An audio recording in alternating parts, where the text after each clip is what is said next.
Ah, my dear, they chant your name like it's a prophecy and bleed like it's a ritual. Isn't it funny? The world used to kill for kingdoms. Now it kills for a whisper. Just your name, floating in their hollow conversations, has become the spark that lights Molotov hearts. One name? Yours. No surname, no face, no explanation. Just a sound that hits their ears like betrayal. They don't even know why it matters anymore, but they fight for it anyway, like dogs over a phantom bone.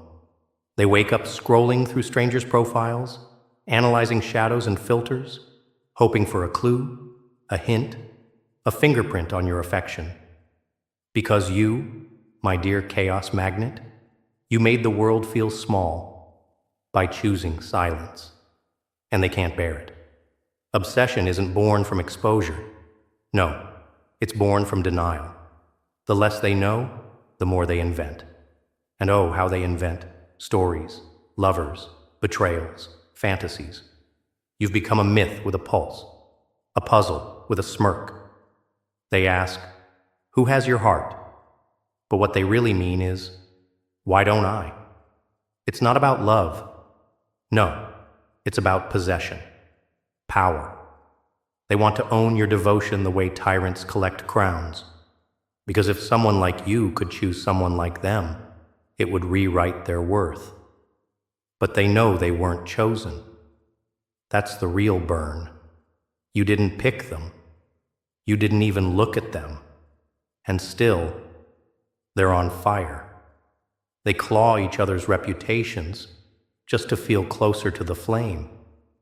You've turned affection into a battleground. And the funniest part? You never even drew a sword. Just your presence was the announcement of war. The throne didn't need an occupant. It just needed your shadow to hover over it. And suddenly, every insecure soul thinks they're a contender. You gave them no information, and they still manage to destroy themselves with theories. They say you're cold, heartless, elusive, but they line up to be the next casualty anyway. Isn't that strange? They mock what they can't reach. They scream that you're overrated, then memorize your every move. They swear you're nothing special, but turn into investigators the second you breathe near someone else. Oh, and when someone does get close to you, when someone dares to hold your gaze a second too long, they don't just get judged. They get executed, verbally, digitally, emotionally, because in their minds, whoever holds your heart didn't earn it. They stole it, and thieves must burn. That's how deep their obsession runs. It's not love. It's not even infatuation. It's delirium, wrapped in entitlement. You didn't give them a reason to care. And still, they worship the altar of your mystery. And when people worship something they can't touch, they start burning everything around it. It's wild how a heart you haven't revealed can start a war they can't end. Alliances form, friends turn enemies. Even strangers develop vendettas over rumors they created themselves. And all the while, you just breathe. You live. You move like thunder and silk. And every silent step feels like a gunshot to their insecurity. Your peace disturbs them more than your chaos ever could. They want you angry, heartbroken, desperate, because then you'd be relatable. But you're not. You've risen above the arena while they're still stabbing shadows below. You've weaponized detachment. You've made mystery fashionable. And that's the most dangerous thing anyone can do in a world addicted to oversharing. Refuse to explain yourself. They can't dissect what won't sit still under the microscope. And your silence screams louder than their need for closure. They'll never say it, of course. No one confesses obsession out loud. It leaks in different ways. In the way they pause too long on your photos. in the way they ask mutuals indirect questions, in the way they start dressing like your last known lover, hoping lightning strikes twice, in the way they sabotage their own relationships because it just doesn't feel the same. You've set a standard their reality can't touch, and now they're trapped in comparisons they can't unsee. Every smile you gave someone else is now a crime scene in their mind. Every name you've whispered is a threat to their ego. They're not just curious about who holds your heart. They're terrified that someone already does. And worse, that it's someone they think is beneath them. The horror isn't just that you're in love. It's that you chose differently. And the only thing worse than heartbreak is irrelevance. Let's not pretend they want you happy. They want you accessible. They want you broken enough to come crawling back to the same pedestal they thought they were building for you. But it was always for themselves. They built an altar, not to worship you, but to cage you. But when you didn't step into their narrative, they shattered the whole temple. Now, they roam like lost disciples, each carrying a twisted version of your gospel. He's with her. She's secretly in love with him. They're faking it. It's all a strategy. The desperation isn't in the questions, it's in the certainty behind their delusions. Because lies are easier to digest than rejection. And your truth was rejection, wrapped in grace. You didn't scream it. You didn't defend it. You just walked away. And somehow, that was louder than any love story they ever wrote. And the more they obsess, the less they see. That's the irony. In their pursuit to uncover your heart, they've revealed their own. Bitter, brittle, broken by assumptions. They were never trying to find love. They were hunting control. They wanted to say, I know who they're with, like it made them powerful. But knowing isn't the same as having. And now that power slips through their fingers like sand, because every theory leads nowhere. Every guess ends in dust. You became the enigma they can't decode, a love story they can't interrupt, a war they started, and are now losing without even knowing the battlefield. But you're calm, still, unshaken. Because your heart isn't a trophy, it's a weapon, and only one hand was ever worthy to wield it. While they scream, you whisper. While they guess, you build. And while they bleed each other for scraps of your attention, you've already moved on to kingdoms they can't pronounce. It's not arrogance, it's sovereignty. You don't owe them a fairy tale. You owe yourself peace. And peace is expensive when the world is addicted to your chaos. They're not fighting to protect you. They're fighting to possess you. And soon, the flames they lit in your name will consume the very fantasies they once called love. And still, the question echoes through burning cities, torn loyalties, and broken mirrors. Who holds your heart? They want an answer, but they don't want the truth. They want a name, but only if it bruises their pride. See, the madness isn't in your love, it's in their desperation to be the subject of it. They're not collapsing because your heart is taken. They're crumbling because it wasn't handed to them first. Every time you walk past a crowd, they watch like gamblers in a fevered casino, praying that your next glance reveals a clue, an angle of affection, a flicker of favor. But you remain neutral, unreadable.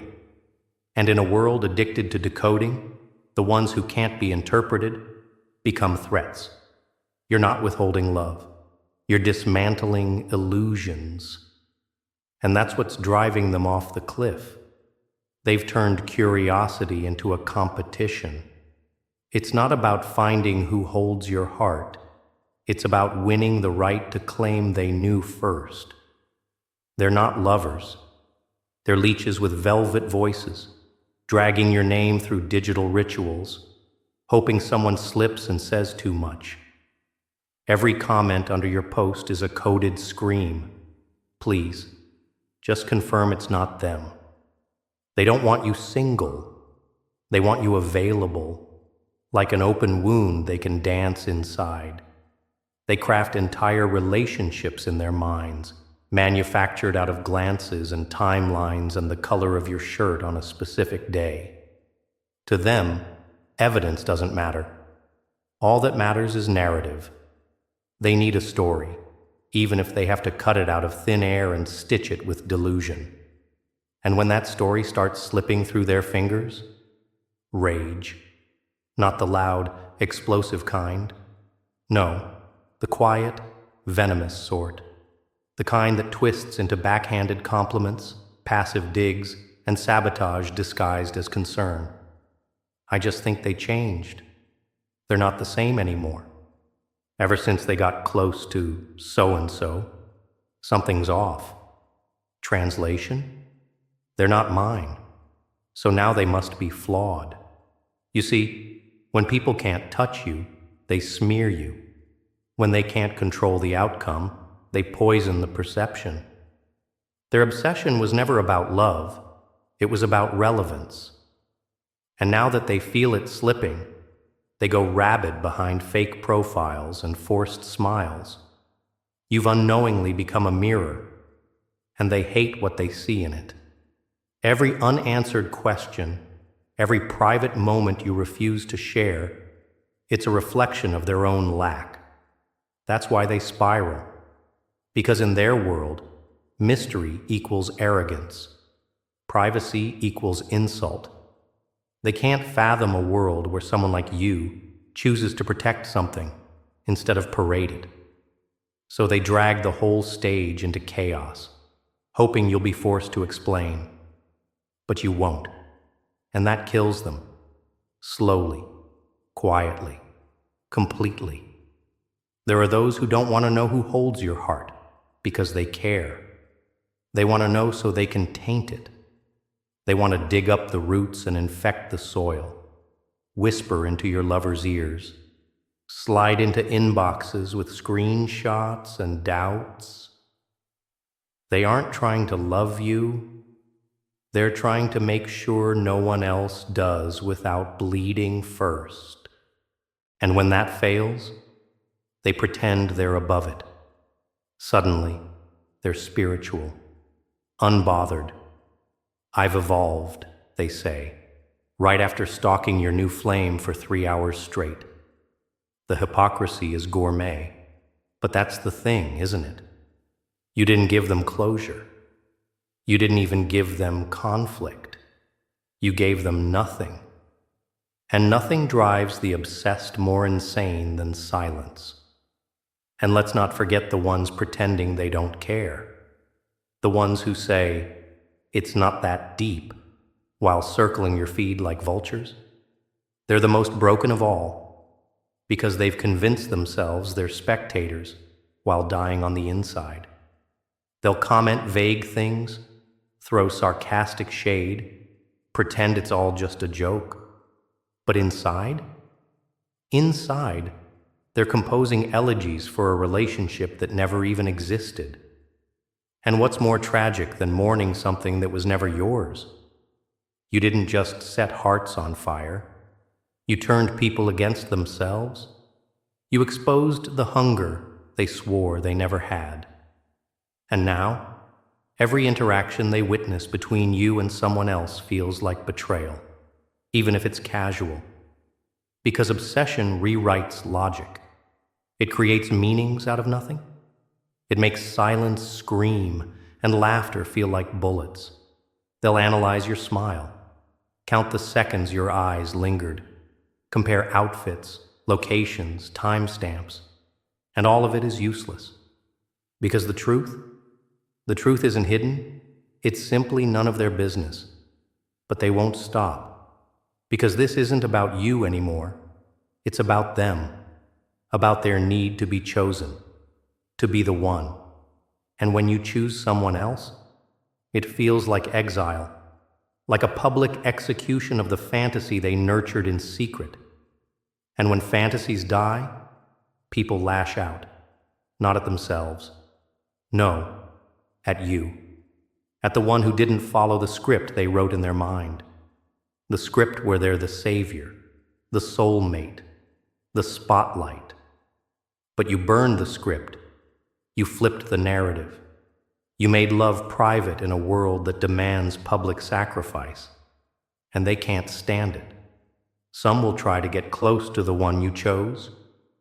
Not out of interest, but out of spite.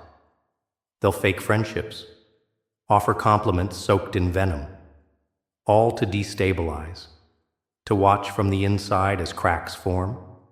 Because if they can't hold your heart, they'll settle for breaking the one who does. It's not love, it's warfare wearing perfume. And it always ends the same way. Someone bleeding, someone exposed, someone realizing they were just a pawn in someone else's obsession. And yet, through all of it, you remain untouched. Not because you're numb, but because you understand the game. You've seen how affection is twisted into ammunition, how curiosity mutates into control. You know that not everyone asking about your heart is worthy of hearing it beat. Some want to hear it only so they can mute it, crush it, use it. They don't want your truth. They want your downfall dressed in intimacy. But you've made peace with solitude. You've found joy in protecting what they try to steal with questions. That makes you dangerous, because people who don't need an audience can't be manipulated by applause. And people who guard their heart aren't scared to walk alone. Your power isn't in who loves you. It's in who can't handle the fact that they don't. Your name alone is a matchstick, and everywhere it falls, egos ignite. Relationships combust. Alliances fracture. All because someone dares to hold your hand in public. They say love conquers all. But your love? It's doing the opposite. It's unraveling masks, burning lies, exposing insecurities like they're written in neon. You haven't just ignited wars. You've revealed truths. And in a world addicted to illusions, truth is the most violent weapon there is. But here's the twist they never saw coming, while they fight to decode who holds your heart. They never asked if that heart wants to be held at all. Because sometimes the heart isn't in someone's hands. Sometimes it's holding the sword, and the blade's already dripping. They thought they could outlast the echo of your silence. But even now, in rooms where your name has never been spoken aloud, it lingers like a curse. They light candles trying to summon closure, not realizing they're only feeding the shadows you left behind. And the irony? Their desperation has made you immortal. They thought absence would erase you, but instead, it branded you into their memory like a scar no time can numb. Because when someone chooses to give you nothing, no reaction, no closure, no second glance, your mind does the cruel work of filling in the blanks. They imagine you laughing with someone better. They envision your lips whispering secrets to ears that aren't theirs. And it kills them. Not because they lost you, but because someone else found you and didn't need to beg. And that's the soul-ripping part. You were always within reach, but they mistook your stillness for a pause. It wasn't. It was a full stop. They were waiting for a return, a revival, a rewrite. But your story moved forward. They just weren't part of the plot anymore.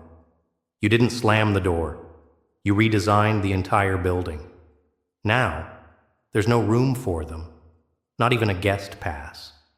So they gossip, they speculate, they rehearse scenarios that never happened, convincing themselves that if they can just prove your new lover isn't perfect, it will somehow make them whole again. But perfection was never the point.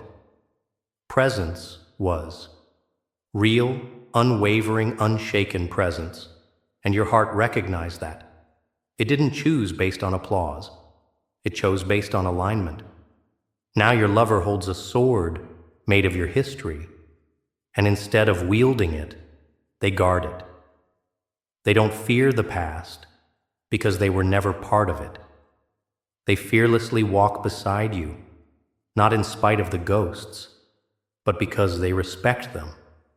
They know your pain isn't something to fix, it's something to understand. They don't idolize your resilience, they learn from it, and in that learning, they became something your enemies never imagined, worthy. Meanwhile, the world watches. And oh, how they twist themselves in knots trying to remain relevant to a story that no longer needs a villain. They stir conflict with anyone who claims to know you, hoping for scraps of information.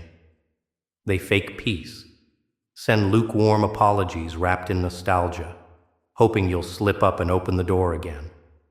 But your boundaries now stand like ancient walls, etched in stone, lit by fire, guarded by silence.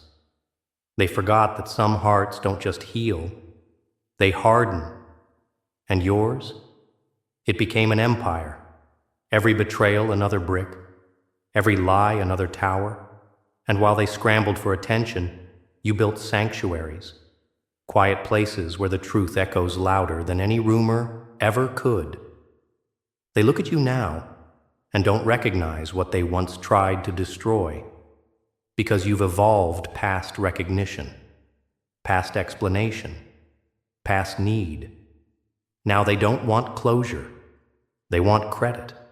They want to claim they helped shape the person you became, as if survival under their manipulation was some form of mentorship, as if your scars are proof of their importance. But you didn't grow because of them. You grew in spite of them. And that's a truth they'll choke on forever. They can't erase you from memory, so they try to redefine you. They call you cold, detached, unreachable. But what they really mean is, you stopped being accessible to my chaos. And in their twisted logic, that makes you the villain. Because how dare you choose peace over their noise?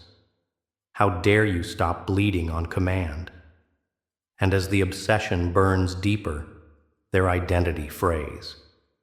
Because it was never really about who you love. It was always about who didn't love them.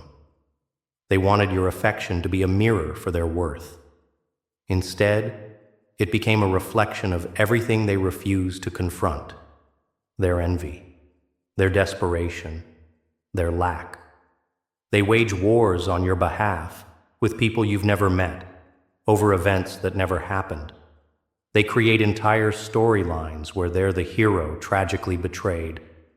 But no matter how elaborate the fiction, one truth remains. You're not reading their scripts anymore. You live in a world now where love isn't a battlefield, it's a sanctuary. And that serenity, it's offensive to them. Because peace means you moved on. And moving on means they weren't the ending they convinced themselves they were. So they spiral, they stalk, they sink, all while pretending they've risen. And your lover? Unshaken. They don't react to the noise. They don't flinch at the drama.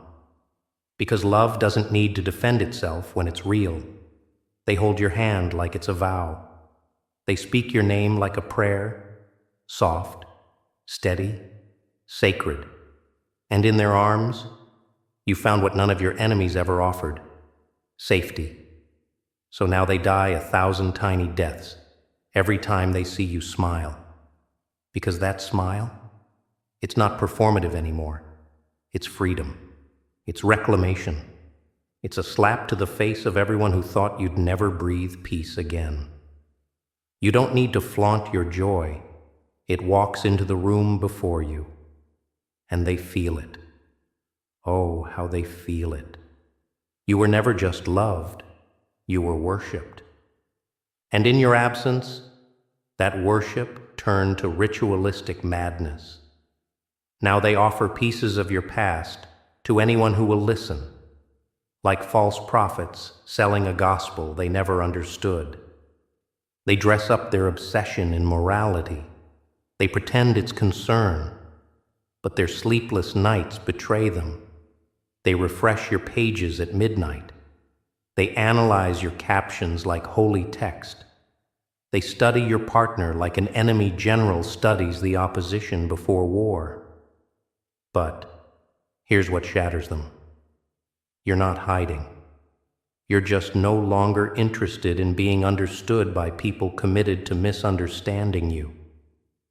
Every victory of yours becomes an earthquake beneath their fragile egos. They mock you publicly and mourn you privately. They try to imitate your strength but forget.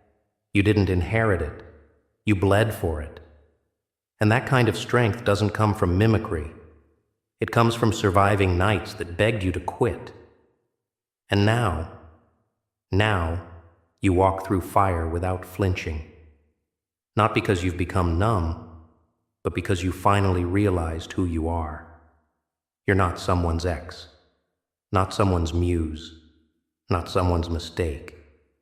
You're the storm they couldn't survive, the story they can't rewrite, the legend they'll try to bury but never replace. Let them talk. Let them scream. Let them build entire altars to your memory, just so they can burn them again. You don't owe them clarity. You don't owe them softness. You don't owe them a version of yourself that caters to their comfort. Your name still ignites wars, but now, those wars consume the ones who start them. You don't even lift a finger. They destroy themselves trying to reach you. Because you are no longer a person to them, you are a myth. And myths aren't chased. They're studied, feared, revered, misunderstood. Let them fight. Let them claw. Let them bleed in their own illusions. You don't need to prove anything anymore. You became the legend they tried to write themselves into. And when you refused their script, they tore it to shreds. But you just kept writing. In silence, in strength, in love. And the final chapter? It wasn't about revenge. It wasn't about proving them wrong. It was about finally being free.